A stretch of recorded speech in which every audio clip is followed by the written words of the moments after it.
শয়তান বলেছিল যে আল্লাহ তোমার সমস্ত বান্দাগুলি দিয়া জাহান্নাম ভরে দেব। আল্লাহ তখন ফেরেশতাদেরকে ডেকে বলছিলেন, ফেরেশতারা শয়তানে বলল কি শুনেছ?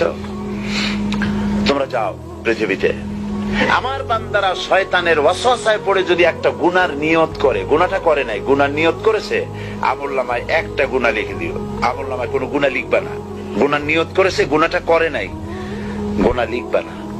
যখন গুনাহটা করে ফেলবে তখন একটা গুনার জন্য একটা গুনাহই লিখো, আর যদি তওবা করে তা আমি মাফ করে দেব। আর যদি আমার বান্দা একটা নেকের নিয়ত করে, একটা নেক কাজের নিয়ত যদি করে, তাহলে কাজটা করে নাই, নেক কাজের নিয়ত করেছে, হজে যাবে নিয়ত করেছে, যায় নাই, যেতে পারে নাই, এখনো দান করবে এখনো করে নাই, নিয়ত করেছে, আমলনামায় একটা নেকি লিখে দিবা।